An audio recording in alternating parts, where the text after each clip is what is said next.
Basic सा introductory lecture दूंगा, आपका सारा कोशिश करूंगा सारे कॉन्सेप्ट कवर हो जाए। जल्दी बोलना, थोड़ा पीछे रिपीट रखना अपने आप को। बोलो कैपेसिटर में जो कैपेसिटेंस होती है दैट इज रिप्रेजेंटेड बाय सी। सी का फॉर्मूला बोलो Q बाय V। अब इसको याद करने का तरीका देखो। Q चार्ज होता है, चार्ज ऑन पॉजिटिव प्लेट, है ना, ऐसे याद रखो। पॉजिटिव प्लेट का अंदर वाला चार्ज, अभी धीरे धीरे आएगा तो you will feel. Positive plate का अंदर वाला चार्ज। चलिए V क्या होता है बेटा? Potential difference. एंड C क्या होती है? कैपेसिटेंस। चलिए अभी एक बात बताओ मुझे, अगर मैं Q को चेंज कर रहा हूं, अगर Q इंक्रीज कर रहा हूं, कैपेसिटेंस पे क्या फर्क पड़ेगा? बढ़ेगा। Very good. क्या होगा बेटा? बढ़ेगा। परफेक्ट। कोई भी फर्क नहीं पड़ने वाला, कोई भी फर्क। अभी I tell you C, R and L, याद करो ये सब चीजें आप पढ़ चुके हो। C का फॉर्मूला है Q बाई V, R का फॉर्मूला है V बाई I और L का फॉर्मूला है phi बाई I। याद करो इन तीनों में से ना C Q और V की रेशियो पे डिपेंड करता है, ना R V और I की रेशियो पे डिपेंड करता है, ना L phi और I की रेशियो पे डिपेंड करता है। ये होता क्या है? ये याद करो मटेरियल की प्रॉपर्टी होती है। क्या उसका एरिया लेके चल रहे हो, क्या उसकी लेंथ लेके चल रहे हो, किस डायरेक्शन में करंट फ्लो कर रहा है, बहुत सारे पैरामीटर्स पे ये सब फिजिकल क्वांटिटीज डिपेंड करती है। तो रियलिटी में आपको याद क्या रखना बच्चों, ये सब इंडिपेंडेंट है। तो C किस पे डिपेंड करता है? C का फॉर्मूला अभी अपन प्रूव भी कर देंगे, epsilon naught A by D। देखो A होता है एरिया ऑफ प्लेट, D होता है दो प्लेट्स के बीच का सेपरेशन, एप्सिलॉन नॉट होता है मीडियम। ये इन सब फैक्टर्स पे डिपेंड करता है। R का फॉर्मूला याद करो, अभी अभी पढ़ा था, ml by n e square tau into A। A again area, length, उसकी density, basically property of material, ये सारी की सारी प्रॉपर्टी जिसको हम लोगों ने किसका नाम दिया था? रो।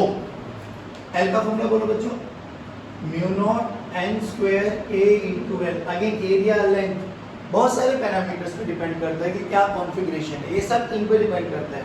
जल्दी बताओ Q को बढ़ाने से C पर क्या फर्क पड़ने वाला है? V को घटाने से क्या फर्क पड़ने वाला है? L को I को बढ़ाने से R पे क्या फर्क पड़ने वाला है? I को बढ़ाने से L पे क्या फर्क पड़ने वाला है? डन है? इतना समझ में आया? चलिए अब जब हम लोगों ने बात करी C का फॉर्मूला Q बाई V होता है, तो हमारे पास यहाँ पर एक स्फेरिकल कंडक्टर होता है। अगर हमने बोला स्फेरिकल कंडक्टर, जल्दी बोलना, स्फेरिकल कंडक्टर बेसिकली एक स्फीयर है हमारे पास। स्फीयर पे अगर मैं सारा का सारा चार्ज दे दूं तो वो कहाँ डिसाइड करेगा? आउटर सरफेस पे। कहाँ डिसाइड करेगा? अच्छा, कंडक्टर्स के लिए कौन सी डेंसिटी डिफाइन की जाती है? Lambda, sigma, rho. Sigma. Sigma और रेडियस ऑफ कर्वेचर में क्या रिलेशन है? Sigma is inversely proportional to radius of, सभी बच्चे बोलो, कंडक्टर्स के लिए कौन सी डेंसिटी डिफाइन की जाती है? Sigma. What is relation between sigma and radius of curvature? पक्का ना? अच्छा, इस पे कोई भी चार्ज दे दो, वो सारा का सारा कहाँ डिसाइड करेगा बेटा? आउटर सरफेस पे। नहीं आया समझ में? जल्दी बोलो, इस पे पोटेंशियल कितना है? V की वैल्यू KQ बाई। अगर मुझसे कोई पूछा जाए what is the capacitance of spherical conductor, तो भाई कैपेसिटेंस का फॉर्मूला ये रहा। जल्दी बोलो, Q बाई V। सब बच्चे पार्टिसिपेट करेंगे। Q बाई Q का फॉर्मूला Q रहेगा, V का फॉर्मूला अभी अभी निकाला, जल्दी बोलो, KQ बाई R। Q ने Q को, तो C की value R by K। R by यानी कैपेसिटेंस किस पे डिपेंड करती है? रेडियस ऑफ कंडक्टर, जो भी स्फीयर है हमारे पास उसका क्या रेडियस है, और किस पे डिपेंड करेगी? K। K की वैल्यू बोलो 1/4 पाई एप्सिलॉन, 1/4। तो C की वैल्यू क्या होगी? 4 pi epsilon not into R। अच्छा एक बात और बताओ बच्चों, याद करो ये एप्सिलॉन नॉट मीडियम की प्रॉपर्टी है। मीडियम चेंज कर देंगे तो ये वाली वैल्यू चेंज हो जाएगी, यानी कैपेसिटेंस भी मीडियम पे डिपेंडेंट है। जैसे ही अपन लोग मीडियम को चेंज कर देंगे, कैपेसिटेंस भी चेंज होने की पूरी संभावना है, और होती भी है। और वो रिलेशन याद करो, आप लोगों ने इलेक्ट्रोस्टैटिक्स में क्या पढ़ा था? Epsilon m by epsilon naught is equals to k is equals to epsilon r। यानी अगर मैं मीडियम इंट्रोड्यूस कर देता हूं तो देखो कैपेसिटेंस इन मीडियम क्या हो जाएगा? जल्दी बोलो, 4 pi as it is epsilon naught की जगह क्या आ जाएगा, एप्सिलॉन एम, रेडियस में कोई चेंज। अब एप्सिलॉन नॉट को क्या लिख सकते हैं, के इंटू जल्दी बोलो, के इंटू एप्सिलॉन नॉट बोले तो 4 पाई एप्सिलॉन नॉट इंटू, ध्यान से देखो ये क्या चीज है, ये तो वही कैपेसिटेंस है जो पहले थी। तो बताओ कैपेसिटेंस बड़ी घटी या सेम रही, बड़ी घटी या सेम रही, बढ़ जाती है। यानी किसी भी डाइलेक्ट्रिक को जब हम लोग कैपेसिटर में डालते हैं तो कैपेसिटेंस कितने फैक्टर से बढ़ जाती है, के टाइम्स। अच्छा, स्फेरिकल कंडक्टर में सी और आर में क्या रिलेशन है, directly proportional, C is directly proportional to. अब ऐसे बहुत क्वेश्चंस पूछे जाते हैं कि दो कंडक्टर से एक का रेडियस है r1, एक का रेडियस है r2, बताओ what is the ratio of c1/c2। तो r1 by c is directly proportional to r है बाबा, c is directly proportional to. तो कैपेसिटेंस दो कंडक्टर्स की अगर आप कंपेयर करोगे तो c1 r1 के डायरेक्टली प्रोपोर्शनल है c2, तो दोनों की रेशियो किसके बराबर होगी, c1/c2 must be equal to r1 by। यहां तक कोई दिक्कत, पक्की बात। अब सुनो मेरी बात, अब हमारे पास आता है जैसे ये स्फेरिकल कंडक्टर होगा, सेम ऐसा ही एक आता है जिसको हम बोलते हैं पैरेलल प्लेट कैपेसिटर। क्या बोलते हैं बच्चों, हाँ। तो पैरेलल प्लेट कैपेसिटर के बारे में अगर हम बात करें, पैरेलल प्लेट कैपेसिटर, अब बहुत छोटी छोटी बात करना बच्चों, यहाँ पे दो प्लेट्स होंगी। अब ये देखने में क्या दिखा है, लाइन, बट ऐसे मान के चलो मेरा हाथ एक ये प्लेट है, सामने से देखोगे तो पूरा हाथ दिखाई दे रहा है और ऐसे देखोगे तो लाइन दिखाई दे रही है ना। लेकिन अब ये क्या, ये लाइन है या एरिया है, एरिया। तो ये प्लेट है, इसका कुछ ना कुछ एरिया होगा, पक्की बात है। ये भी एक प्लेट है, इसका कुछ एरिया होगा। अच्छा, पहली बात, इन दोनों के बीच का सेपरेशन है डी, ठीक। चलो एक और कैपेसिटर मान लेता हूँ, इस पे क्यू चार्ज है, इस पे -q चार्ज है। चलो सेम एक और कैपेसिटर ऐसा बनाते हैं, मतलब इस पे चार्ज 5q मान लेते हैं और इस पे चार्ज 2q मान लेते हैं। लेट्स सी, अभी भी लेकिन प्लेट का एरिया ए है, दोनों का सेपरेशन बी है, ठीक है ना। अभी भी कैपेसिटेंस का फॉर्मूला तो q बाई बी है, पहली बार। अब थोड़ा सा ना गॉस थ्योरम पे आ जाओ। गॉस थ्योरम में हम लोगों ने इनफाइनाइट शीट पढ़ी थी, तो बस इतना बता दो, इनफाइनाइट शीट अगर पॉजिटिव शीट है प्लस सिग्मा है, एरिया ऑफ प्लेट ए है, तो इस पॉइंट पर इलेक्ट्रिक फील्ड की डायरेक्शन और मैग्नीट्यूड किधर है, लेफ्ट राइट की टर्म्स में बोलो, राइट। यानी अगर पॉजिटिव शीट है तो away from the sheet perpendicular रहेगी, कितनी है बच्चे, sigma by 2 epsilon not, sigma bye, और इस डायरेक्शन में लेफ्ट या राइट, राइट, हमेशा अवे फ्रॉम द शीट रहेगा। और इसका एग्जांपल आपको ऐसे बताया था, जो जूते वाली ब्रश होती है, पॉलिश ब्रश, उस पे जो पीछे वाली लकड़ी का पोर्शन है दैट इज शीट, और उस पे जो हेड्स है that is electric field lines, तो वो वाले हमेशा परपेंडिकुलर टू द शीट रहते हैं। तो ये आ गया आपके पास, बोलो इधर भी कितना है, सिग्मा बाय 2 एप्सिलॉन। अच्छा, यहाँ सिग्मा है, ए है, इस पे चार्ज बताओ, चार्ज कितना हो गया, क्यू की वैल्यू होती है सिग्मा इंटू ए, सिग्मा इंटू, अरे सिग्मा इंटू, सिग्मा क्या होता है, चार्ज पर यूनिट एरिया, तो क्यू क्या हो जाएगा, सिग्मा इंटू ए। नहीं आया बच्चों, चलिए सोच के देखो, अगर ये नेगेटिव है तो नेगेटिव है। अब बोलो इलेक्ट्रिक फील्ड के मैग्नीट्यूड में कोई फर्क नहीं पड़ने वाला, तो डायरेक्शन चेंज हो जाएगी। डन। एक क्वेश्चन पूछा गया, what is the variation of electric field versus R in case of infinite sheet. E और आर का अगर आप प्लॉट करो, बोलो क्या आर है यहाँ पर इंडिपेंडेंट है, तो that will be remains constant. और यही शीट से जो रिस्पॉन्सिबल होते हैं किसके लिए, यूनिफॉर्म इलेक्ट्रिक फील्ड लाइंस को जनरेट कराने के लिए। नहीं है समझना, आगे हम मुझे एक बताओ, इसके इस पॉइंट पर इलेक्ट्रिक फील्ड की मैग्नीट्यूड और डायरेक्शन बताओ। तो पहले देखो, ये पॉजिटिव है नेगेटिव है, दो प्लेट्स का कॉम्बिनेशन है, पॉइंट नंबर 1। इसके कारण electric field right sigma by 2 epsilon naught, इसके कारण left sigma by 2 epsilon naught, तो net electric field sigma by epsilon naught. अच्छा, ये वो इलेक्ट्रिक फील्ड है जो कैपेसिटर में स्टोर होती है। तो कभी कभार क्वेश्चन पूछा जाता है कि कैपेसिटर की जो एनर्जी होती है वो किसके रूप में स्टोर होती है, इलेक्ट्रिक फील्ड लाइंस कितनी है, सिग्मा बाय एप्सिलॉन। सिग्मा की वैल्यू चार्ज की टर्म्स में क्या हो जाएगा, q बाय a, तो इलेक्ट्रिक फील्ड q की टर्म्स में क्या हो जाएगी, q बाय a एप्सिलॉन। जल्दी बोलो, इसमें समझ में आएंगे। अब what is the relation between electric field and potential difference, E equals to v by l, E equals to v by, तो v की वैल्यू क्या हो जाएगी, E into l, E into l। सोच के देखो, इनके दोनों के बीच में इलेक्ट्रिक फील्ड कितनी है, Q A by epsilon that is electric field. दोनों के बीच की दूरी मान लो डी, तो बताओ दोनों प्लेट्स में पोटेंशियल डिफरेंस कितना आ गया? E into D, E into D. तो पोटेंशियल डिफरेंस बोलो, ये प्लेट ए मान लेते हैं, ये प्लेट बी मान लेते हो, what is VA minus VB? QD by A epsilon naught. कौन सा रिलेशन यूज किया बेटे आप लोगों ने कि potential difference E into D के बराबर होता है। E क्या होता है बच्चों? Electric field. ये क्या होता है? दो प्लेट्स के बीच का सेपरेशन। नहीं आया समझ में? पक्की बात। चलिए अभी भी मुझे क्या निकालना बच्चों? कैपेसिटेंस। तो कैपेसिटेंस का फॉर्मूला अभी अपन प्रूव कर देंगे, that is epsilon naught A by D। यानी आप चाहे ये वाला कॉन्फ़िगरेशन ले लो केस 1, चाहे ये ले लो केस 2, दोनों की कैपेसिटेंस देखो क्या आएगी? Epsilon naught A by D। तो फिर अब बात ये आती है कि सर चार्ज पे कोई फर्क नहीं पड़ेगा, तो हम पहले भी बात कर चुके हैं चार्ज के इंडिपेंडेंट होता है। बट अगर आपको ये चीज़ प्रूव भी करनी है तो यहाँ पर हम बात करते हैं चार्ज डिस्ट्रीब्यूशन मेथड। देखो क्या करते हैं, जो भी चार्जेस गिवन है ना प्लेट्स पर, इनको सम अप कर दो। बोलो कितना हो गया? Plus Q minus Q, zero. Zero का आधा जीरो, तो जीरो को आउटरमोस्ट शेल्स पे रख दो, मतलब प्लेट्स पे रख दो। यहाँ पे बोलो 5 प्लस 2 7 का आधा 3.5। हाँ 3.5 क्यू बाहर आ जाएगा और 3.5 क्यू। अब लगाओ conservation of charge on each plate. पहले कितना चार्ज था बच्चों? कितना बाहर आ गया? तो बचा कितना? Plus Q. तो प्लस क्यू को बाहर रख दो। जितना यहाँ पर आएगा ना उसके ऑपोजिट साइन अपने आप यहाँ पर आ जाएगा, कंजर्वेशन अपने आप वैलिड हो जाएगा। बोलो यहाँ पे कितना चार्ज था? कितना आ गया? तो बचा कितना? 1.5। तो चुपचाप यहाँ पे 1.5 क्यू रखो और यहाँ पे माइनस 1.5 क्यू रखो। अब मेरी बात सुनो, जो हम लोगों ने ये लिखा था ना पॉजिटिव प्लेट का, अब वो चार्ज यहाँ पे कॉन्सेप्ट में आता है। जब आप Q बाई V लिखोगे तो सिंपली बात ये देखना कि जो इलेक्ट्रिक फील्ड में Q आएगा, ये कौन सा Q आएगा? अंदर वाला।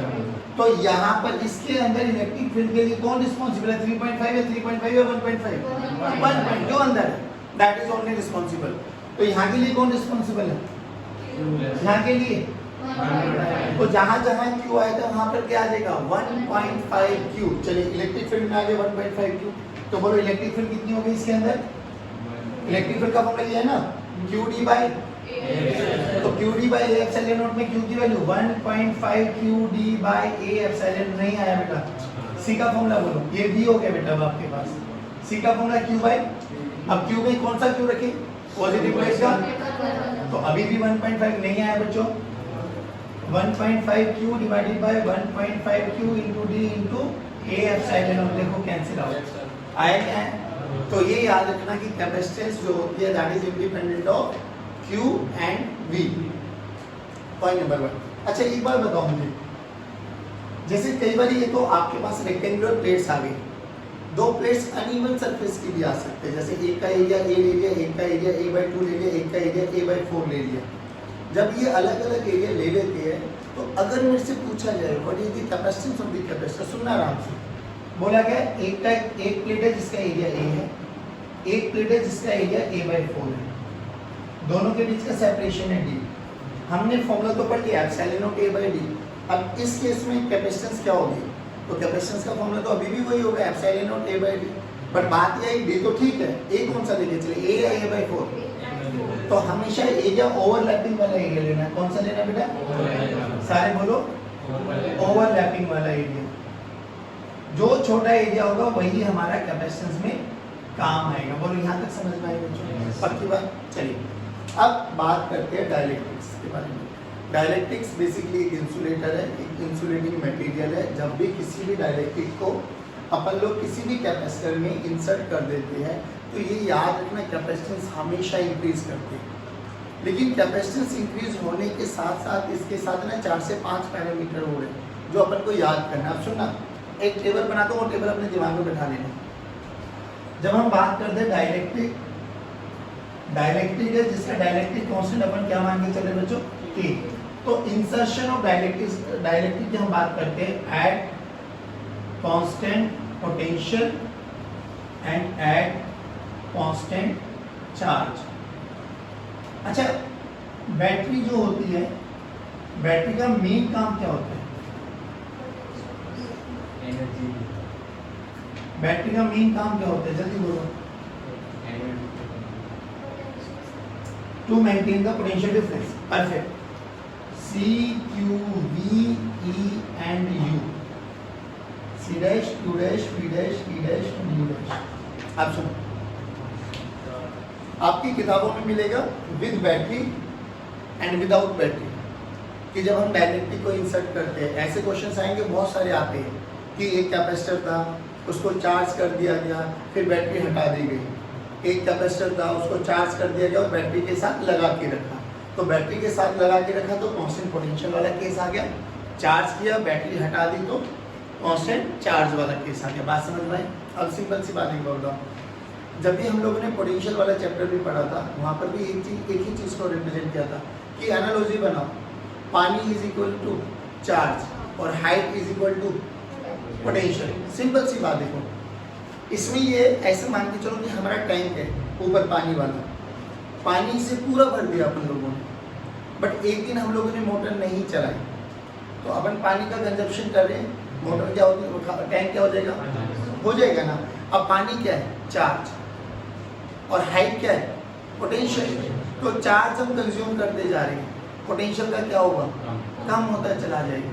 पक्की बात है ना। अगले दिन हमने फिर मोटर चलाई, लेकिन अब की बारी देख क्या हुआ, पानी यूज भी करो और मोटर भी चला रहे, यूज भी करो और मोटर भी चला रहे, इससे क्या होगा, जितना चार्ज हम लेते जा रहे हैं पोटेंशियल तो डाउन होता जा रहा है, बट हम साथ के साथ एक्स्ट्रा चार्ज भी देते जा रहे हैं। अब ये एक्स्ट्रा चार्ज कौन दे रहा है, मोटर। मोटर यहाँ पर कौन है, बैटरी। जैसा मोटर काम करती है ना वैसे काम कौन करेगी, तो बैटरी क्या करेगी, बाद में चार्ज को सप्लाई करती चली जाएगी। चार्ज सप्लाई का मतलब पानी, पानी जैसे उसमें एंटर करता चला जाएगा, क्या इंक्रीज होती चली जाएगी, हाइट इंक्रीज होती चली जाएगी, तो क्या हो जाएगा, पोटेंशियल। यानी अल्टीमेटली जितना पोटेंशियल कम होगा उतना ही पोटेंशियल बढ़ जाएगा। इसका मतलब क्या है, पोटेंशियल को कांस्टेंट रखने का कार्य किसने किया, बैटरी ने, और यहाँ पे किसने किया, मोटर ने। बात समझ में आई? पहली बात, जब भी हम डाइलेक्ट्रिक डालेंगे ना, ये बुद्धि में बैठा के रख लो कि कैपेसिटेंस तो हमेशा बढ़ेगी, चाहे V के साथ करें चाहे Q के साथ करें। बैठा लो कि जब भी हम डाइलेक्ट्रिक को इंसर्ट करेंगे तो कैपेसिटेंस तो बढ़ती है। कितने टाइम्स बढ़ती है बच्चों, K टाइम्स। कुछ भी पैरामीटर में चेंज आएगा, चाहे वो घटे चाहे वो बढ़े, वो हमेशा K के फैक्टर से आएगा। बढ़ेगा भी तो K के फैक्टर से, घटेगा भी तो तो बोलो कैपेसिटेंस क्या हो जाएगी, जो पहले कैपेसिटेंस थी मान लो C, उसके K टाइम्स हो जाएगी। सेम यहाँ पर भी K टाइम्स हो जाएगी। यहाँ पे क्या चीज कांस्टेंट रहेगा, चार्ज, तो चार्ज यहाँ पे कांस्टेंट रहेगा बच्चों।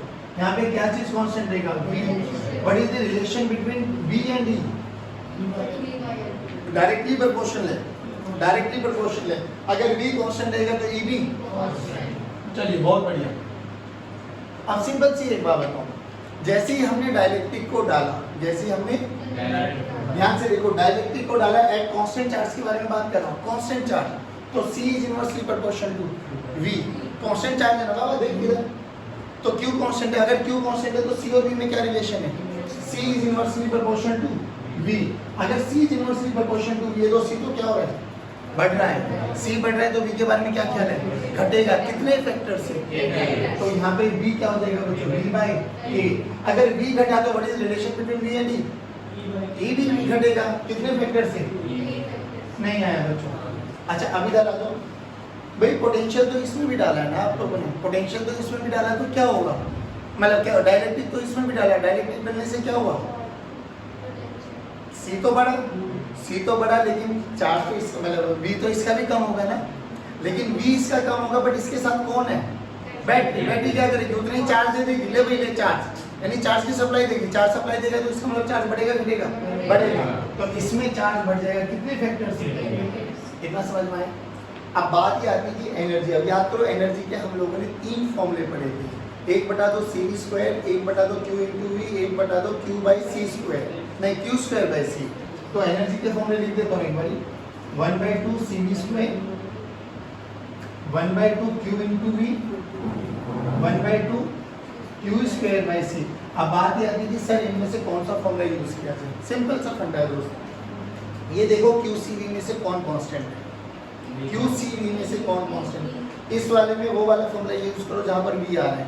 देखो यहाँ पर V आ रहा है, अगर V कांस्टेंट है तो energy is directly proportional to C के बारे में क्या ख्याल है, बढ़ रही है, तो एनर्जी भी बढ़ेगी। कितने फैक्टर से, यहाँ पे देखो कौन कांस्टेंट है, चार्ज, तो चार्ज वाला फॉर्मूला यूज करो। सोचो Q मतलब U कांस्टेंट चार्ज पर डायरेक्टली प्रोपोर्शनल है V के, और V के बारे में क्या क्या है, घट रहा है, तो एनर्जी भी समझ में आया। एक चीज और बताता हूँ, यहाँ पर एक बार क्वेश्चन पूछा भी गया था आपसे कि जब कैपेसिटर को चार्ज करता कौन है, भाई बैटरी क्या करती है, एक से चार्ज तोड़ के दूसरी प्लेट में पहुंचाती चली जाती है, तो बैटरी ने कुछ ना कुछ कार्य करना पड़ता है। अब बैटरी का कार्य देखो क्या होता है, सुनना है आराम से भाई, ये V है, potential difference across the battery. मान लो ये फाइनल चार्ज तोड़ा बैटरी ने Q को यहाँ से वहां तक सप्लाई किया, बैटरी बेसिकली चार्जेस को एनर्जी प्रोवाइड करते हैं, चल भाई चलता चल, battery charge produce but charge को एनर्जी प्रोवाइड करती है। चलो तो ये चार्ज यहाँ से आ गया और कैपेसिटर में जाके स्टोर हो गया। आ जाओ इधर देखो, तो what is work done by battery, work done by battery, work done याद करो, चार्जिंग डिस्चार्जिंग पढ़ा था, यहाँ से स्टार्ट करो, माइनस से plus, plus V into Q, work done का फॉर्मूला यही तो होता है बेटा, Q इंटू डेल्टा V। अब यहाँ पे डेल्टा V की वैल्यू भी है, V बेसिकली क्या है, पोटेंशियल डिफरेंस, कितना चार्ज किया Q, तो वर्क डन बाय बैटरी ने कितना कार्य किया, Q इंटू V। सुन रहा है नाम से, वर्क डन बाय बैटरी देखो, वर्क डन बाय बोलो कितना हुआ, Q इंटू एनर्जी स्टोर्ड कितनी हुई कैपेसिटर में, देख QV का हाफ दिया कितना 100%, स्टोर कितनी हाफ, तो 50% गई तो गई कहाँ, हीट लॉस।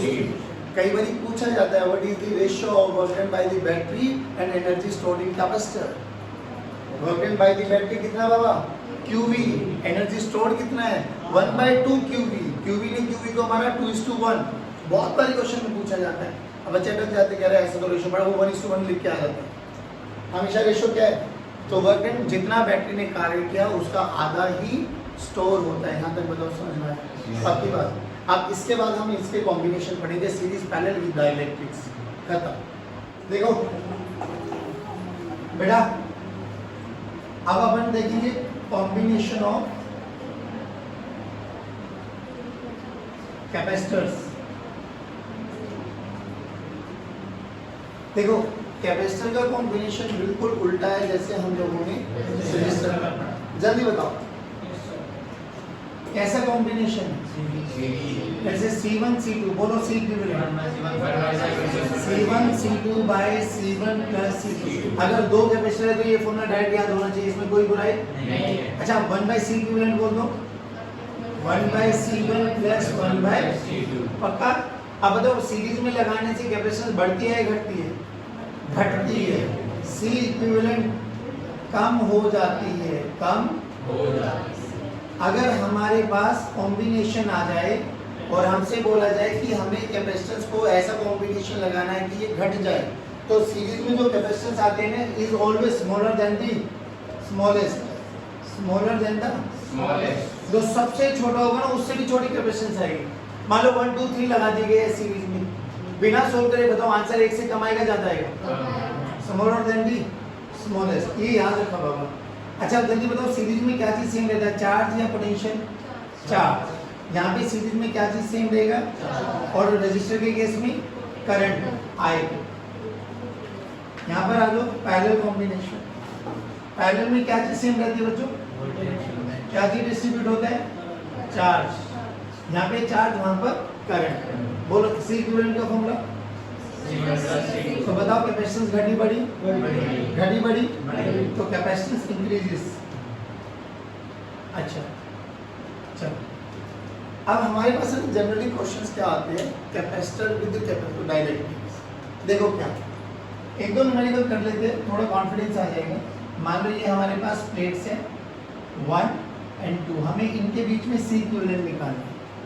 इसका एरिया ऑफ प्लेट A मान लेते हैं बच्चों, सेपरेशन B मान लेते हैं। अब डाइलेक्ट्रिक को इंसर्ट करने के अलग अलग मेथड है, बता देता हूँ एक दो, आप याद कर लेना। ये हमारा वही A प्लेट और सेपरेशन D, ये D और एरिया ऑफ प्लेट E। अब इसमें बोला गया कि हमने ना ऐसे डाइलेक्ट्रिक को इंसर्ट कर दिया,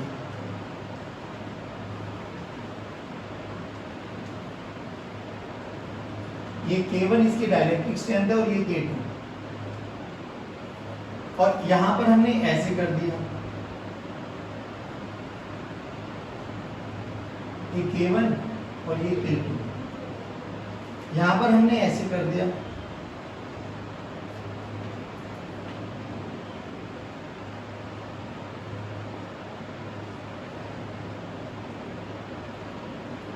K1 K2 K3 एक और लिख लेते हैं।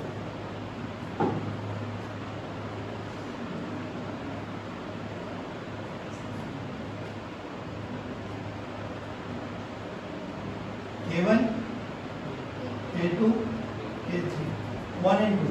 हमसे बोला गया फाइंड इक्विवेलेंट कैपेसिटेंस बिटवीन ए के लो, सबका इवन लो टर्मिनल है। अब सबसे पहले एक बात याद रखो, कैपेसिटेंस का फॉर्मूला बोलो epsilon naught A by D, epsilon naught A by D. पहली बात, अगर डाइलेक्ट्रिक डालते तो कैपेसिटेंस बढ़ती है घटती है? तो सी डैश की value k into C, k into epsilon naught A by D. पहली बात तो ये। फिर हमें ये पता होना चाहिए सीरीज या पैरेलल है, खत्म। अब एक चीज और याद रखो, पहली बात तो जितने डाइलेक्ट्रिक है ना उतने कैपेसिटर्स, जितने डाइलेक्ट्रिक उतने कैपेसिटर। बोल कितने कैपेसिटर? ये तो समझ में आ गया। अब मुझे C1 C2 C3 C4 ये सब लिखना आना चाहिए। लिखते हुए एक चीज का ध्यान रखना, K और एप्सिलॉन नॉट ये तो सबका आएगा, सब में बस ये चेक करना कि एरिया ऑफ प्लेट डिवाइड हो रहा है या सेपरेशन डिवाइड हो रहा है। पहली वाली प्लेट में देखो दो कैपेसिटर ये आप लोगों ने बोल चुके हैं, तो एक कैपेसिटर ये पूरे वाला और एक कैपेसिटर ये पूरे वाला है। तो C1 और C2 में क्या चीज डिवाइड हो रही है? D। क्या चीज सेम है? एरिया। तो जल्दी बोलो C1 की value epsilon naught K1 epsilon naught A by D। A तो A रहेगा और D की वैल्यू पक्का? C2 की वैल्यू बोलो K2 epsilon naught A by D by 2। सब बच्चे प्लीज रिपीट करेंगे। यहाँ पर बोलो क्या चीज डिवाइड हो रही है? क्या चीज सेम है? D। तो C1 लिख के दिखा दो बस। C1 की वैल्यू बोलो K1 epsilon naught A by 2 into D। C2 बोलो जल्दी। इसमें बोलो कितने कैपेसिटर? तो ये वाले कैपेसिटर की कैपेसिटेंस बताओ। K1 epsilon naught A by 2 D, यानी इसकी अगर मैं C1 बोलूं तो K1 एप्सिलॉन नॉट एरिया आधा हो गया A by 2 into D, separation same है ना? इसकी बोलो K2 C2 K2 epsilon naught A by 2, area भी आधा और सेपरेशन भी आधा। देखो सेपरेशन ये है ना, वो जो होगा कैंसिल आउट बाद की बात देख लेंगे, अभी लिख दो ऐसे है ना, जो कैंसिल आउट होगा वो अपना दिखाई दे जाएगा। K3 बोलो सेम, बस यहाँ पे K3 आ जाएगा। इसमें बोलो कितने कैपेसिटर? अब सब में क्या चीज है? इन दोनों में क्या चीज सेम है? B बाय 2 और A बाय 2। इन दोनों में भी चलो इनमें से कोई भी एक बोल दो। K1 C1 बोल दो। K1 पक्का? ये तो आगे हमें कैपेसिटेंस लिखनी, बस अब इतना और पता लग जाए कि कौन सीरीज है कौन पैरेलल है, फिर तो ये वाले फॉर्मूले और ये वाले फॉर्मूले लगाएंगे आंसर आ जाएगा। मैं एक ये करके दिखा देता हूँ। देखो जिनकी दो प्लेट्स के बीच में लिखना है ना उनको ऊपर रख लो भाई, A और B यानी 1 और 2। कितने कैपेसिटर है? 2। कितने कैपेसिटर है? तो एक कैपेसिटर ये रहा और एक कैपेसिटर ये रहा, ऐसे बना दो। ये रहा एक कैपेसिटर और एक कैपेसिटर की दो प्लेट्स है भाई। यहाँ पे कितनी प्लेट्स है?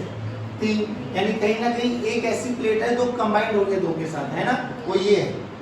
तो एक ये नहीं आया समझ में? एक ये रहा कैपेसिटर और एक ये रहा कैपेसिटर, बोलो कैसा कॉम्बिनेशन?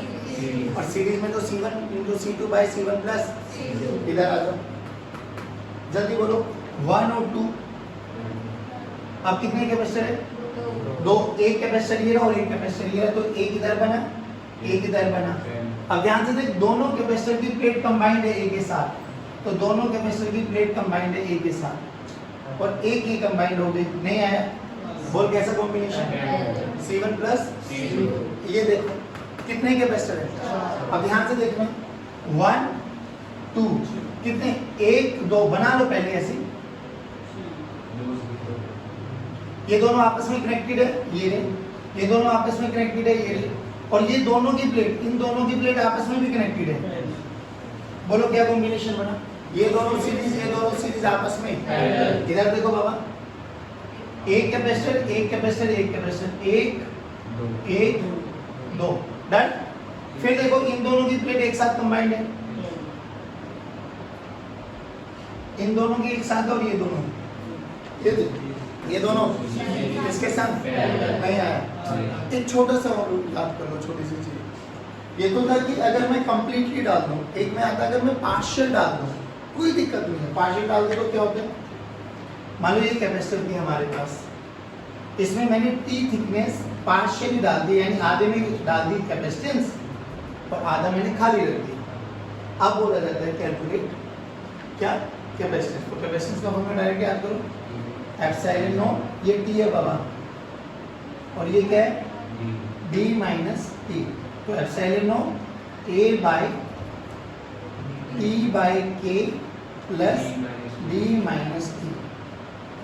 अब सुनो, जैसे ये तो एक डाइलेक्ट्रिक है, कभी कभार यहाँ पे पूछा जाता है कि कंडक्टिंग शीट डाल दो, तो कंडक्टिंग शीट जो होता है उसके लिए के की वैल्यू इन्फिनिटी, के की वैल्यू सोच, अगर यहाँ पे डाइलेक्ट्रिक की जगह ना डाल के डाइलेक्ट्रिक की जगह क्या डाल दो कंडक्टिंग शीट, तो के की वैल्यू क्या हो जाएगी, तो 1/इन्फिनिटी, यानी कंडक्टर की कंडक्टिंग प्लेट की जगह कंडक्टिंग के केस में कैपेसिटेंस क्या आ जाएगी, एप्सिलॉन नॉट ए बाई, नहीं आया पक्का, this is all about your capacity, ठीक है।